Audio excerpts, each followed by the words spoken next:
이소룡과 팅페이 이야기. 팅페이는 1970년대 홍콩과 대만 영화계에서 활동한 배우로 1973년 이소룡이 그녀의 침실에서 급작스럽게 사망하여 큰 파문을 일으켰으며 이소룡의 마지막 순간을 함께한 인물로 알려져 있다. 1973년 7월 20일 이소룡은 팅페이의 아파트에서 두통을 호소하며 진통제를 복용한 후 잠이 들었고 이후 깨어나지 못했다. 이소룡의 갑작스러운 죽음과 팅페이의 관계에 대한 여러 의혹과 음모론이 제기되었으며 당시 이소룡의 부인 린다 에머리와 팅페이의 주장도 엇갈렸다.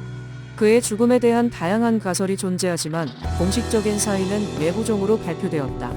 이소룡과 팅페이의 관계는 단순한 동료 이상의 연인 사이로 그의 마지막 순간을 함께한 인물로서 많은 관심을 받아왔다. 팅페이를 아는 사람들은 그녀가 솔직하고 자기 주장이 강하고 관대하고 똑똑하지만 때로는 순진한 사람이라고 말했다. 이소룡이 의문의 사망 후 불과 26세의 팅페이는 공개적으로 많은 이들로부터 의혹의 대상이었고 비난과 위협을 받았다. 그에 따른 수많은 소문과 험담이 퍼져나가면서 젊은 팅페이는 더 이상 견딜 수 없게 되었다.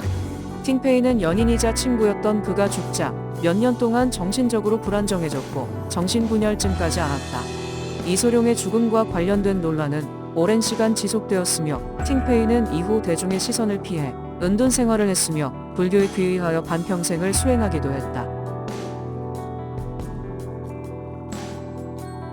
팅페이는 이소룡이 세상을 떠난 42년 뒤 2015년 브루스리와 나의 옛날 반평생의 수행, 평생의 기억이라는 구술 형식의 자서전을 통해 당시 이소룡과의 로맨스를 회상하고 충격의 그날 이소룡 사망 당시를 소상하게 밝혀 자신의 오명을 씻으려고 노력했다. 본 영상, 이소룡과 팅페이의 이야기의 일부는 팅페이가 구술한 회고에 기반하고 있으며 일련의 에피소드를 첨가해 이야기를 풀어간다.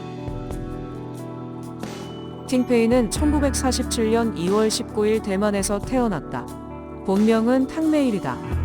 팅페이는 특별한 가문에서 태어났는데 그녀의 삼촌은 전 대만 제1대 총통 장제스의 오른팔이기도 한 장군 장쇠량이었다. 외할아버지는 북경 경찰청장이었고 그녀의 아버지를 포함해 팅페이의 가족 3대는 모두 유명한 의사였다. 팅페이는 1963년 대만의 중형 영화사에서 연기 경력을 시작했다. 이후 홍콩으로 이주한다. 1967년 쇼브라더스에 발탁되어 예명정패를 사용하기 시작했으며 첫 출연작은 퍼플 쉘로, 이 작품에서 댄스 호스티스 역을 맡았다. 팅페이는 드라마, 코미디, 뮤지컬, 영화와 무술 영화 등 다양한 장르의 영화에 출연했으며 특히 이노우에 우메츠구 감독의 영화 백만장자 추격전, 노란 목도리, 증기 절도범 등에 출연해 관능적인 연기자로 기억된다. 대만 용강 감독의 1973년작 응소열왕에서 주연을 연기하여 호평과 인기를 얻었다. 그녀는 1976년 런던쇼에게 극도로 에로틱한 영화 브루스리와 나의 촬영을 요청하며 주도적인 역할을 했고 팅페이는 본인 역을, 데니리는 이소룡 역을 맡았다. 그녀는 이 영화를 통해 이소룡과 자신의 관계의 오해를 해소할 기회라고 생각했지만 이 영화는 그들의 관계를 진정으로 반영하지 못했고 오히려 이소룡 팬들의 비판을 자초했다. 관객들이 가장 주목한 부분은 이 영화의 야한 장면이었기 때문이다. 팅페이는 나중에 이소룡이 사망하는 과정의 묘사에서 담배를 피우고 약물을 복용하고 이런 스토리라인 중 일부가 거짓이라고 실토했다. 그 당시 팅페이는 폭음과 약물 중독 상태였다.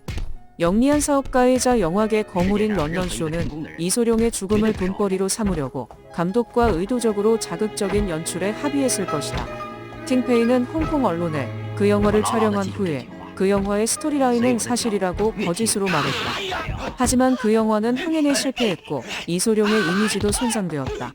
팅페이는 오늘날까지도 자신의 비이성적인 행동을 후회했다. 얼마 지나지 않아 1976년 팅페이는 홍콩의 유명 영화 감독 향화간과 결혼하여 딸을 하나 낳았다. 그러나 결혼 생활은 오래가지 못했고 1980년 이혼했다.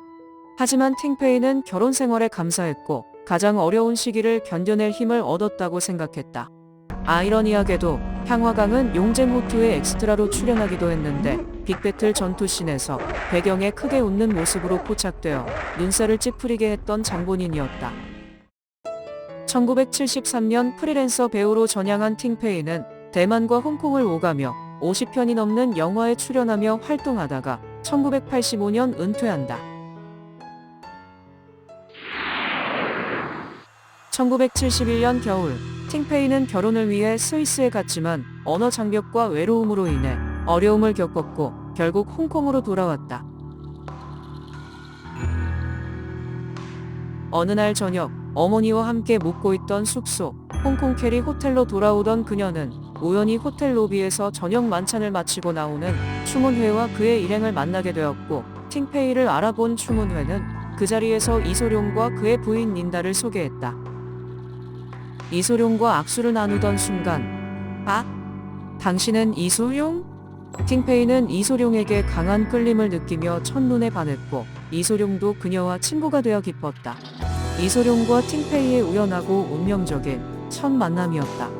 이날은 1972년 3월 21일이었는데 날짜를 잊을 수 없는 것이 린다의 생일이었기 때문이다. 귀가한 팅페이는 호텔방에서 어머니와 함께 춤을 추며 이소룡을 소개받았다는 기쁨을 표현했다. 그 후 그녀는 이소룡과 관련된 책을 사서 그의 과거를 탐구했고, 몇 주 뒤 추문회의 전화로 다시 이소룡과 만날 기회를 갖게 되었다. 긴 준비 끝에 약속 장소로 향하며 그녀의 새로운 인연이 시작되었다. 이소룡과의 첫 정식 만남에서 팅페이는 1시간이나 늦었고, 이후에도 매번 그를 기다리게 했다. 팅페이는 화장과 옷차림을 정돈하는데 시간이 필요했지만 이소룡은 1시간 넘게 기다리는 상황에 불만을 표했다. 그러나 팅페이는 당당하게 대응하며 시간을 지키는 개념을 천시라고 설명했다. 저는 여성이 아름답게 화장하고 사람을 만나는 것이 상대방에 대한 존중의 표현이라고 생각해요. 시간은 흐름에 따라 자연스럽게 맞춰지는 것이기에 늦거나 빠르다는 개념조차 의미가 없어요. 결국 모든 순간은 하늘이 정한 가장 적절한 시간이라는 거죠.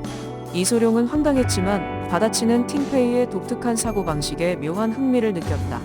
그녀의 시간에 대한 태도는 그에게도 새로운 시각을 열어주었고, 두 사람은 서로에게 끌려 자연스러운 유대감을 형성해 나갔다.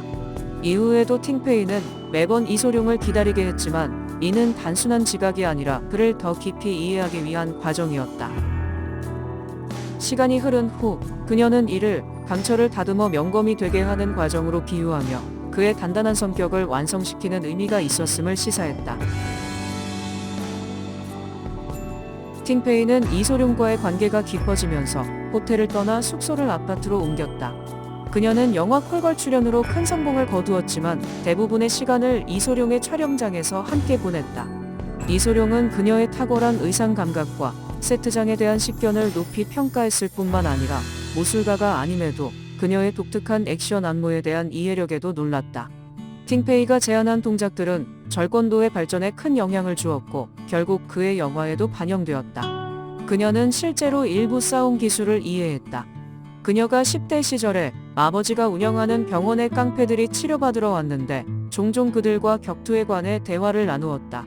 그렇게 대만에서 무술 수련자들과 삼합회 회원들과 친분이 있어 싸움에 대해 간접적 경험이 있었다는 사실을 아는 사람은 거의 없었다. 이소룡은 팅페이와 함께 영화를 찍기를 원했지만 당시 정모문 촬영이 막바지에 접어들면서 다음 작품으로 미뤄졌다. 골든 하베스트의 사장 추문회는 이를 위해 차기작 냉면호의 시나리오를 수정했고, 팅페이는 촬영장에서 이소룡을 설득하는 역할을 했다. 그녀가 곁에 있을 때 이소룡은 더욱 편안했고, 추문회와의 배우 문제나 출연료 문제로 마찰이 있을 때 등 민감한 협의가 있을 때에는 반드시 팅페이가 옆에 있었다. 린다 외에 팅페이는 이소룡을 진정시킬 수 있는 유일한 사람이었다. 어느 날 이소룡은 골든 하베스트 스튜디오에 주차된 새로 출시된 S시리즈 골드 색상의 메르세데스 벤츠를 보고 놀랐다. 그는 추문회에게 이렇게 훌륭한 취향을 가진 차주가 누구지? 라며 새 차의 주인을 알고 싶어 했다. 팅페이가 갑자기 그의 앞에 나타났다. 그녀는 환하게 웃으며 방금 이 새 차를 샀다고 말하고 차 키를 내밀며 운전해 볼래요? 라고 말하며 그가 시승해 볼 생각이 있는지 물었다. 곧바로 이소룡과 팅페이는 함께 드라이브를 즐겼다. 팅페이는 홍콩에서 새 모델 S 시리즈 메르세데스 벤츠를 최초로 구매한 사람이었다. 이소룡은 차를 신계 동쪽에 위치한 샤틴 방향으로 몰았다. 태평산 산상을 향해 달리던 중간쯤 이소룡이 목이 마르다며 생수가 필요하다고 하자 뒷자리에 함께 동승했던 추몬회가 자원에서 편의점으로 내려갔다. 자연스레 추몬회를 따돌린 후 이소룡은 차를 몰아 빅토리아 피크의 사자점까지 올라갔고 둘은 홍콩 야경을 바라보며 손을 잡고 있었다. 라디오에서 잉글버트 험퍼딩크의 릴리즈미가 흐르자 두 사람은 차에서 내려 왈츠를 추며 특별한 순간을 보냈다. 우연히도 이소룡과 팅페이가 가장 좋아하는 노래는 영국 가수 잉글버트 험퍼딩크의 부드러운 노래 릴리즘이었고 다음날 이소룡은 잉글버트 험퍼딩크의 LP와 카세트 테이블 2개씩 사서 팅페이에게 선물했다. 3일 후 이소룡도 팅페이와 같은 모델인 빨간색 벤츠 350SL을 샀다.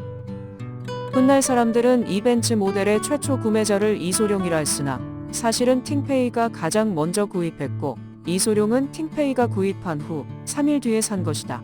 다만 차량 번호판은 이소룡이 먼저 달았다. 이소룡은 팅페이와 똑같은 차를 끌고 팅페이의 영화 촬영장으로 갔다. 이후 같은 모델의 신형 벤츠 2대가 골든 하베스트의 주차장에 있었으며 2대의 벤츠에서 잉글버트 험퍼딩크의 노래가 울려 퍼졌다. 이소룡의 두 번째 영화 정무문은 아시아에서 또다시 흥행 기록을 갈아치우고 있었다. 이소룡은 정무문의 성공을 함께하며 팅페이와 극장에서 영화를 감상했다. 感冒会不会死人？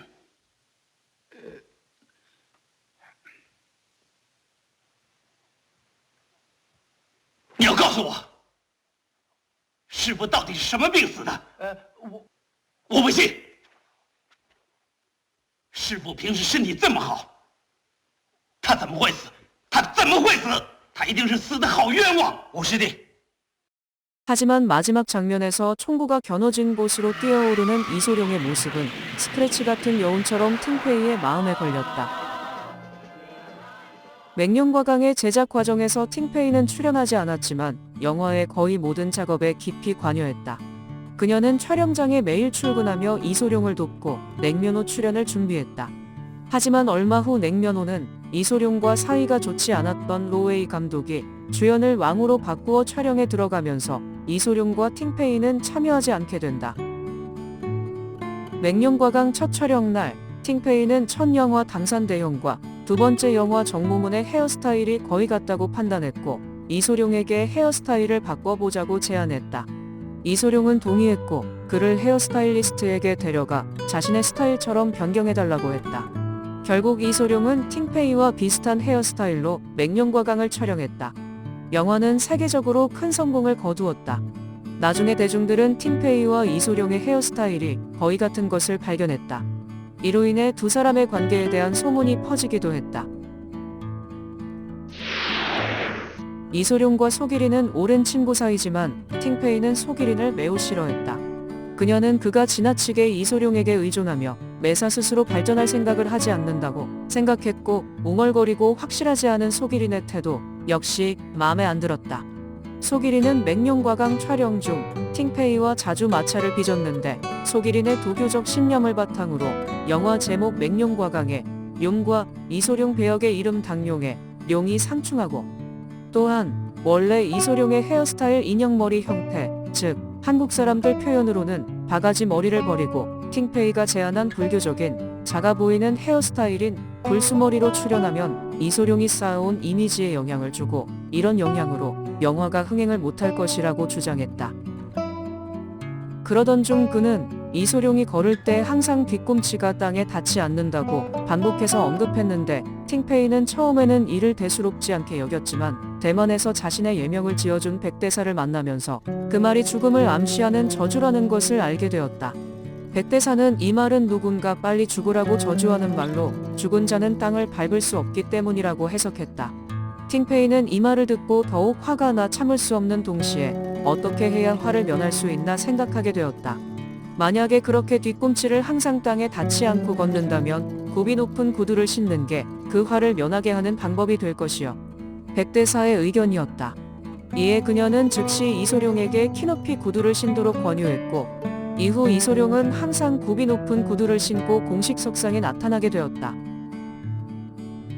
이소룡은 의리를 중시하는 사람이라 자신의 명성을 떠나 항상 자기를 믿고 따르는 사람을 돌보는데 소홀하지 않았다. 이소룡은 중마고우 소기린에게 언젠가는 너를 주인공으로 하는 영화를 한 편 찍어주겠다고 약속하곤 했는데 소기린은 이소룡이 이 약속을 지키지 않는 것 같아 내심 못마땅했을지도 모르겠다. 앞에서 언급했듯 소기린이 말한 이소룡이 걸을 때 항상 뒤꿈치가 땅에 닿지 않는다는 저주의 말은 이소룡을 향한 질투와 약속을 지켜달라는 조급한 마음이 앞서서일지도 모르겠다. 1973년 초 당적이라는 감독에 의해 소기린의 첫 주연 영화 기린장이 촬영될 때 이 영화로 인해 두 친구의 우정이 흔들리기도 했는데 제작 과정에서 이소룡은 소기린을 돕고 우정을 지키고자 무술 지도를 맡았다. 하지만 제작사는 이소룡이 무술을 지도하는 모습을 촬영해 두었고 이를 이소룡의 허락 없이 영화 예고편과 개봉 본편에 삽입하여 마치 이소룡이 출연한 것처럼 보이게 하고 홍보했다. 이소룡은 나중에 이 사실을 알고 격분했으며 얼마 후 그가 사망할 때까지 소기린과 서운한 관계가 되었다.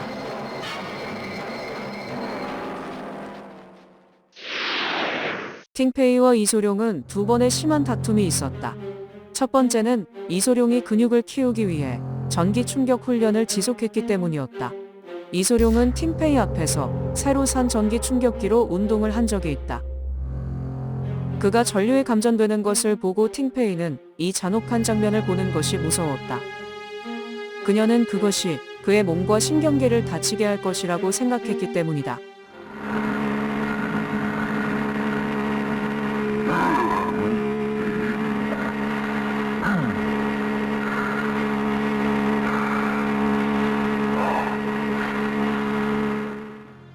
그녀는 걱정되었고 이소룡에게 이 미친 훈련을 중단하라고 강하게 만류했지만 이소룡은 웃으며 계속 훈련을 이어갔다.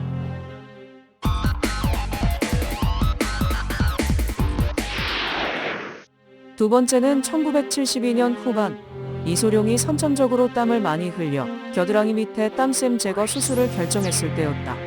그녀는 그것이 그의 몸에 장애를 일으킬 뿐만 아니라 부작용도 일으킬 것이라고 생각했다.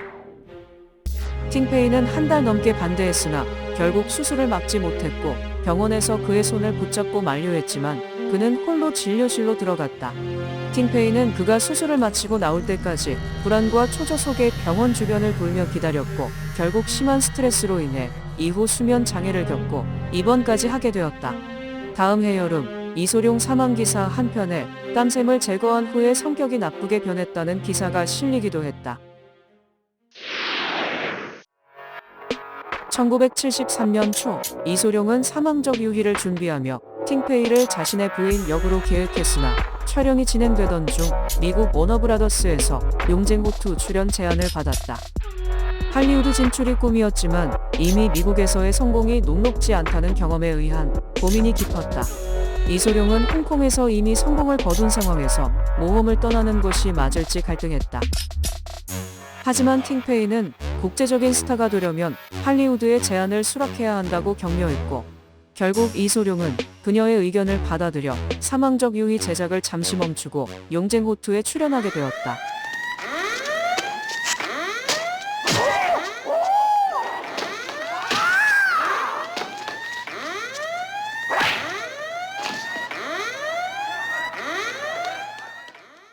그러나 이 회상은 팅페이의 자기 중심적인 회상이자 자신의 영향력을 과시하고자 하는 느낌이 든다. 실제로 용쟁호투를 통해 이소룡은 국제적인 스타가 되지만 팅페이의 권유가 아니더라도 이소룡은 할리우드 진출은 자신의 꿈이었기 때문에 기존의 스케줄을 미루더라도 매우 반겼을 것이다. 용쟁호투 촬영 당시 이소룡은 골든하베스트 녹음실에서 갑자기 혼절한 일이 있었다. 같은 시기에 팅페이도 원인 모를 병으로 입원해 사경을 헤매는 극심한 고통을 겪었다. 이소룡이 혼절한 원인을 찾기 위해 미국으로 건너가 UCLA 병원의 심경과 전문의로부터 검진도 받았는데 검사 결과 그는 18세 정도의 건강한 몸을 가진 사람이라는 의외의 결과가 나와 이소룡은 안도했다. 이소룡은 팅페이에게 용쟁호투에서 그녀의 역할을 워너브라더스에 제안할 것이라고 말했다. 하지만 팅페이는 하필 용쟁호투가 촬영되기 전부터 오한 증상과 고열이 있었고 몸의 피부가 심하게 탈피되는 고통도 겪고 있었다. 이것은 팅페이가 맹령과강 촬영 세트의 많은 사진에는 나오지만 용쟁호투 세트의 사진에서는 그녀가 나오지 않는 이유를 설명할 수 있다. 한편 이소룡이 갑자기 사망하여 스스로 용쟁호투의 개봉을 보진 못하지만 용쟁호투는 큰 성공을 거두며 이소룡은 세계적인 스타덤에 오르고 할리우드 액션 영화의 새로운 기준을 세운다. 용쟁호투 제작을 완료한 후 이소룡은 그녀에게 사망적유의에서 그의 아내 역을 맡을 것이라고 말했다. 이소룡이 미국에서 돌아온 6월 두 사람은 이번에는 도심과 거리가 먼 홍콩 란타우 섬의 대여산으로 향했다. 차 안에서 음악이 흐르는 가운데 이소룡은 혼절했던 일을 털어놓았고 팅페이는 자신도 죽을 것 같은 느낌을 받았었다고 고백했다. 두 사람의 놀라운 공통된 경험에도 불구하고 란타우 섬의 거대한 부다산과 아름다운 자연의 풍광은 밀회를 즐기는 두 사람에게 일상의 연인 같은 행복을 선사했다. 1973년 7월 20일 금요일 이소룡은 홍콩 구룡 비콘1 67번가 팅페이의 아파트에서 추문회와 함께 사망적 유희와 조지 라젠비와의 합작 영화 관련 논의를 했다. 이날의 미팅 스케줄은 굉장히 타이트했다. 우선 사망적 유희의 스토리라인을 이소룡은 연기하듯 열정적으로 설명했다. 이소룡의 단독 장면은 거의 촬영이 끝난 상태였지만 다음 촬영 스케줄과 여타 배우들의 촬영 작업에 대해서 협의해야 했다. 아울러 팅페이 역시 중요한 배역을 맡을 예정이었으므로 촬영의 세밀한 부분을 협의해야 했다. 그 다음이 007 스타 조지 라젠비의 사망적 유희 출연 합의 역시 빨리 끝내야 할 문제였고 특히 이날 저녁 추문회는 조지 라젠비와 이소룡 그리고 팅페이와 일본식 레스토랑 금중전에서 미팅을 하기로 약속을 해놓았기 때문에 사전에 이소룡과 추 사장 사이에 의견 조율을 해야 했다. 대화를 마친 후 이소룡은 갑자기 두통을 호소하며 팅페이가 건네준 진통제 액화제집을 복용한 뒤 침실에 누워서 쉬었다. 추 사장은 라젠비를 먼저 마중하기 위해 레스토랑으로 향했다. 시간이 지나도 이소룡이 깨어나지 않자 팅페이는 추 사장에게 연락했고 추문회와 주치의가 도착했으나 이소룡은 이미 의식을 잃고 있었다. 앰뷸런스를 호출해 엘리자베스 병원으로 이송했지만 결국 사망이 확인되었다. 7월 21일 아침 빨간 제목의 조간을 본 홍콩 사람들은 깜짝 놀랐고 거리는 한동안 화제로 술렁거렸다. 사망 이유가 뇌출혈로 밖에는 알려지지 않았기 때문에 억측은 난무했다. 전날 팅페이는 당시 당황하여 즉시 구급차를 부르지 않았고 이후 많은 논란과 의혹에 휩싸이게 되었다. 이들의 관계는 결국 비극적인 결말을 맞이했으며 팅페이는 이소룡의 장례식에도 참석하지 않았다. 이후 팅페이는 오랜 시간 동안 언론과 대중의 주목을 받으며 극심한 어려움을 겪었다.